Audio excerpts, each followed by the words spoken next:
क्या आपको पता है कि अब मेडिकल की पढ़ाई भी हिंदी में की जा सकती है। अभी अभी यह सूचना दी गई आई है शिक्षा मंत्रालय से, मतलब कुछ दिन पहले ही सूचना आई है। तो अब जो है ना, हमें किसी भी तकनीकी ज्ञान को प्राप्त करने के लिए दूसरों की भाषाओं पर निर्भर नहीं रहना पड़ेगा। हालांकि हिंदी और अन्य भाषाओं की तुलना में, यानी कि विदेशी भाषाओं की तुलना में सीखना क्लिष्ट है, यानी कठिन है, मुश्किल है। फिर भी हिंदी को यदि आप चरणबद्ध तरीके से, यानी कि एक के बाद एक करके अगर सीखने का प्रयास करें तो हिंदी सीखी जा सकती है। और हिंदी बहुत ही मनोरंजक भाषा है, बहुत ही मज़ेदार भाषा है। तो इसी हिंदी के क्रम में मैं राकेश झा आप लोगों के सामने लेके आया हूँ भाषा और व्याकरण का भाग 9, और इसमें आज हम पढ़ेंगे घोष और अघोष वर्ण, और साथ ही हम समझेंगे संगम के बारे में। हालांकि संगम की अगर बात करें तो संगम में कम शाब्दिक अर्थ होता है मिलन, लेकिन यहाँ पे संगम का एक अलग ही अर्थ है और इसका हिंदी में बहुत ही इम्पोर्टेंट रोल है, यानी कि इसकी भूमिका बहुत ही महत्वपूर्ण है। तो इस क्या भूमिका है, यानी कि संगम क्या है, इसको जानने के लिए इस वीडियो के अंत तक आपका रहना जरूरी है, तभी आप संगम को समझ पाएंगे और हिंदी को सही तरीके से समझने में के कामयाब में लायक हो पाएंगे। आखिर इस कैसे हम सही तरीके से बोले कि सामने वाला हमारी भाषा से प्रभावित हो। तो आइए हम शुरू करते हैं। तो सबसे पहले जानते हैं घोष और अघोष वर्ण के बारे में। तो नाद के आधार पर, नाद यानी कि आवाज के आधार पर वर्ण दो प्रकार के होते हैं। पहला है घोष वर्ण और दूसरा है अघोष वर्ण। तो घोष वर्ण क्या है? तो जिन ध्वनियों के उच्चारण में स्वर तंत्र में कंपन हो, यानी कि स्वर तंत्र जो जिससे हमारा स्वर उच्चारित होती है तो उसमें कंपन होता है। तो जिन ध्वनियों के उच्चारण में स्वर तंत्र में कंपन हो, या फिर कह सकते हो कि जिन वर्णों के उच्चारण में स्वर तंत्र में कंपन हो, उन्हें घोष वर्ण कहा जाता है। इसमें सभी स्वर वर्ण हर एक वर्ग के का तीसरा, चौथा, पांचवा वर्ण और अंतस्थ और ह शामिल है। जैसे देखिए कि सभी स्वर की अगर बात करें तो अ, आ, ह्रस्व ई, दीर्घ ई, ह्रस्व उ, दीर्घ उ, री, ए, ऐ, ओ, औ। और सभी वर्ग का तीसरा, चौथा और पांचवा वर्ण की बात करें, जैसे कवर्ग का है ग, घ, अंग, च, और चवर्ग की अगर बात करें तो ज, झ, य, और टवर्ग में ड, ढ, ण, तवर्ग में द, ध, न, पवर्ग का तीसरा, चौथा और पांचवा हो जाएगा ब, भ, म, और अंतस्थ यानी कि य, र, ल, व और ह। ये है घोष वर्ण। इसे हम सघोष वर्ण भी कह सकते हैं। इसके बाद दूसरा है अघोष वर्ण, यानी कि ये इसका पूरा विपरीत है, यानी कि पूरा का पूरा ये उल्टा है। तो जिन ध्वनियों के उच्चारण में स्वर तंत्र में कंपन न हो, यानी कि जिन ध्वनियों के उच्चारण में स्वर तंत्र में कंपन न हो, उन्हें अघोष वर्ण कहते हैं। इसके अंतर्गत प्रत्येक वर्ग का पहला, दूसरा वर्ण और तीनों स शामिल है। जैसे क, ख, च, छ, ट, ठ, त, थ, प, फ, श, श, स, ये तीनों शामिल है। अब इसके बाद हम जानेंगे संगम क्या है। तो फटाफट, मुझे उम्मीद है कि आप लोगों ने इसे नोट कर लिया होगा। यदि नोट नहीं किया है तो फटाफट इसको पॉज करके नोट कर लीजिए। और अब इसके बाद हम लोग आगे जानेंगे संगम क्या है। तो संगम की बात करते हैं हम। तो संगम को समझिए। तो संगम, तो देखिए क्या होता है कि उच्चारण के समय हम समझते हैं क्या संगम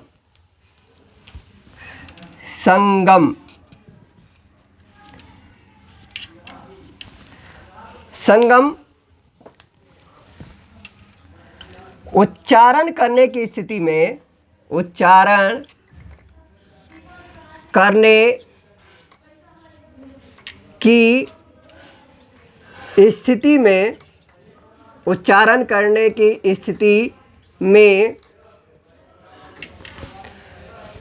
एक के बाद दूसरी ध्वनि आती है, यानी कि पहली ध्वनि के बाद दूसरी ध्वनि आती है। पहली ध्वनि के बाद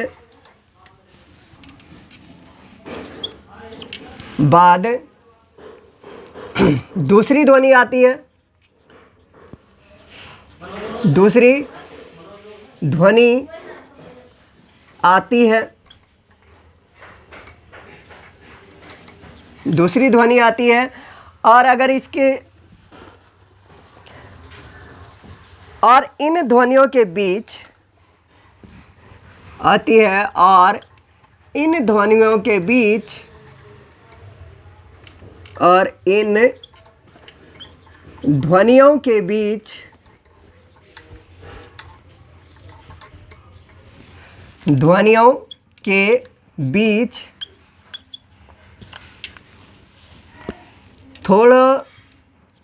थोड़ी ठहराव की आवश्यकता होती है।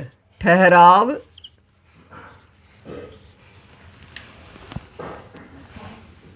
के बीच आवश्यकता अनुसार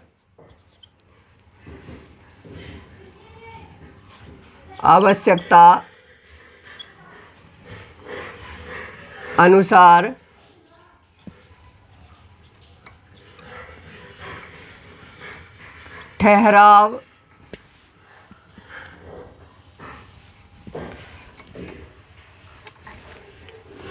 आवश्यकता अनुसार अल्पकालिक यानी कि थोड़े समय के लिए अल्पकालिक विराम की अवस्था आती है। अल्पकालिक विराम की अवस्था आती है। अल्पकालिक विराम की अवस्था आती है,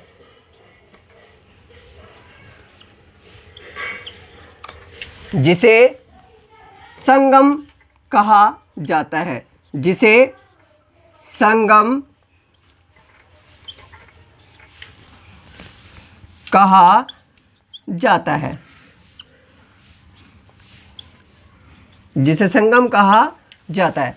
अब जरा यहाँ पे देखिए कि उच्चारण करने की स्थिति में जब आप किसी भी ध्वनि का उच्चारण करते हो तो पहली ध्वनि के बाद दूसरी ध्वनि आती है, और उसके बाद कि आगे ध्वनि आती है, यानी तीसरी, चौथी, इस तरीके से आती है। और उसी के दौरान क्या होता है कि कब आवश्यकता के अनुसार, जब आवश्यकता हो ज़्यादा देर ठहराव की तो वहाँ पे ज़्यादा देर ठहराव लेते हैं, जब कम हो तो कम। तो यानी कि आवश्यकता अनुसार अल्पकालिक विराम यानी थोड़े समय के लिए ठहराव की अवस्था आती है, जिसे संगम कहा जाता है।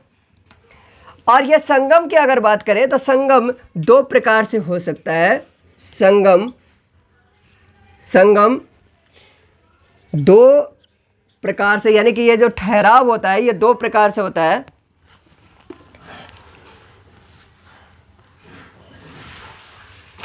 देखो, यानी कि संगम दो प्रकार के होते हैं, यानी कह सकते हो कि एक ध्वनि से दूसरे ध्वनि में जाने के दो तरीके हैं। एक ध्वनि से दूसरी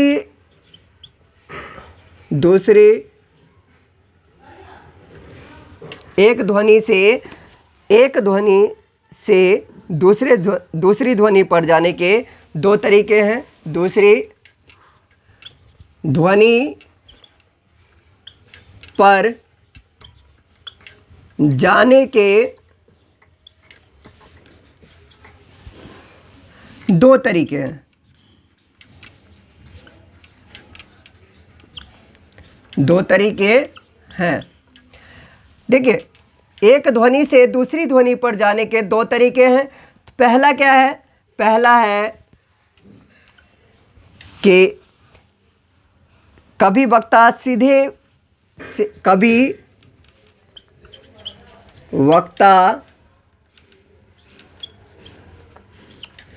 सीधे सीधे पहली ध्वनि से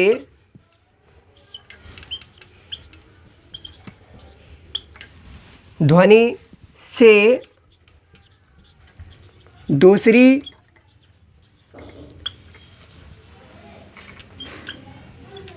ध्वनि, पहली ध्वनि से दूसरी ध्वनि पर चला जाता है।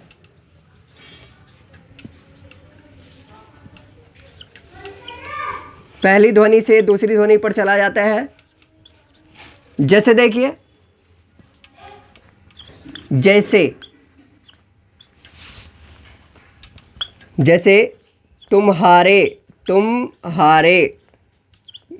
यानी कि तुम्हारे के उच्चारण जब करते हैं तो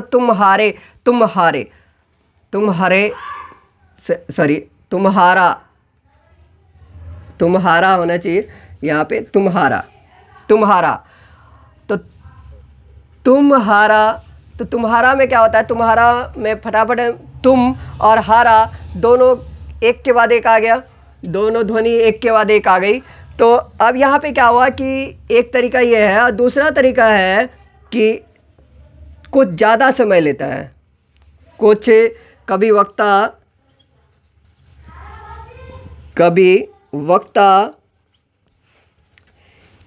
एक ध्वनि से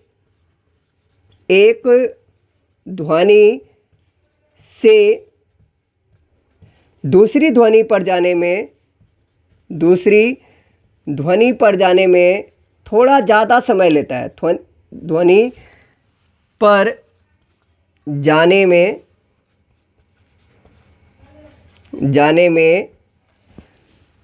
थोड़ा ज़्यादा समय लेता है। थोड़ा, देखिए यहाँ यह है थोड़ा ज़्यादा समय लेता है। थोड़ा ज़्यादा समय लेता है। जैसे देखिए, तुम्हारे,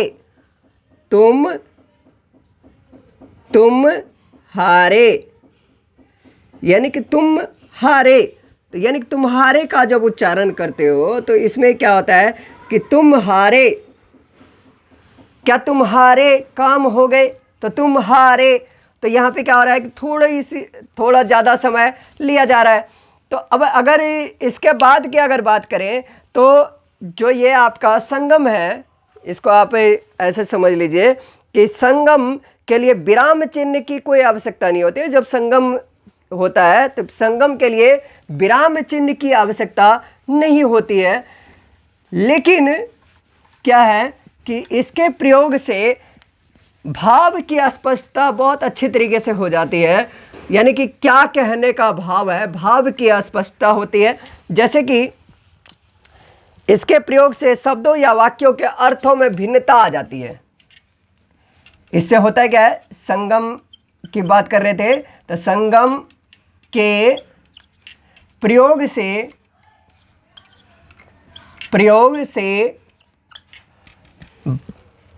शब्दों या वाक्यों के अर्थों में, शब्दों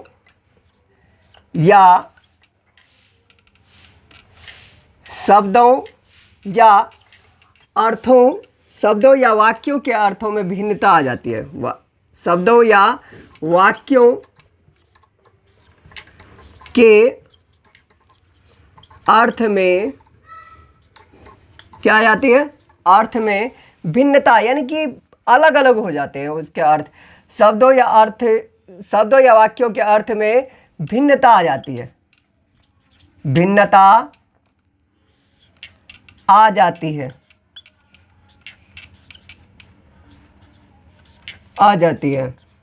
ठीक है जी। जैसे देखिए, जैसे एक शब्द है, अगर इसकी दोनों ध्वनियों को हम एक साथ लिख देते हैं तो उसका अर्थ अलग होता है, और अलग अलग अगर लिखते हैं तो उसका अर्थ फिर से बदल जाता है। जैसे कि उदाहरण के लिए सोना,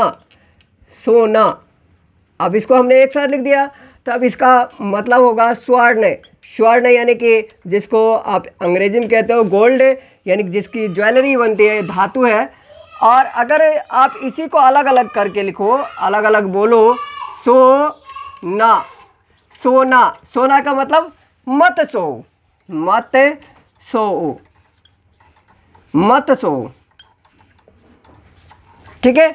अब इसके बाद अगर बात करें वाक्यों की, तो वाक्यों में देखिए, जैसे मैं अगर लिखता हूं कि वह बैलगाड़ी,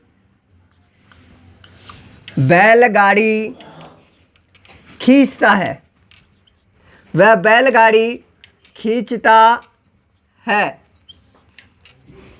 तो वह बैलगाड़ी खींचता है यानी कि वह कौन, यहाँ तो वह व्यक्ति, यहाँ पे वह कौन है, व्यक्ति। जरा इसको ध्यान से सुनिए, जरा इसको ध्यान से समझिए। तो वह बैलगाड़ी खींचता है, कौन खींचता है, तो वह बैलगाड़ी खींचता है, वह बैलगाड़ी खींचता है, यानी कि व्यक्ति की बात की जा रही है। और वह बैल गाड़ी खींचता है, वह बैलगाड़ी खींचता है, तो वह बैलगाड़ी। तो अब दूसरे तरफ देखिए, वह बैल गाड़ी खींचता है, गाड़ी खींचता है,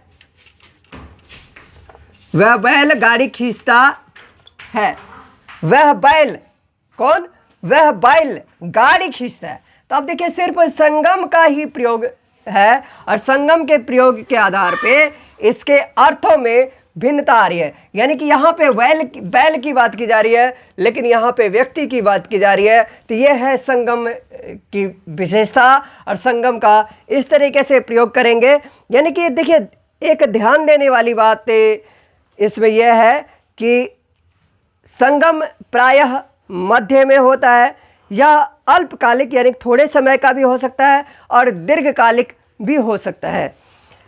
दो अक्षरों के बीच में भी हो सकता है, दो शब्दों के बीच में भी हो सकता है, दो वाक्यों के बीच में भी हो सकता है, उपवाक्यों के बीच में भी हो सकता है, पदबंधों के बीच में भी हो सकता है, और अनुच्छेदों के बीच मौना अवस्था के लिए यानी कि मौन रहने की स्थिति में भी इसका प्रयोग कई बार किया जाता है। तो उम्मीद है कि संगम आप अच्छी तरीके से समझ गए होंगे, और ये पूरी वीडियो आपके लिए ज्ञानवर्धक हुई होगी। अभी के लिए फ़िलहाल इतना ही, अगली वीडियो में हम आपसे आगे की बात करेंगे। तब तक के लिए बहुत बहुत धन्यवाद।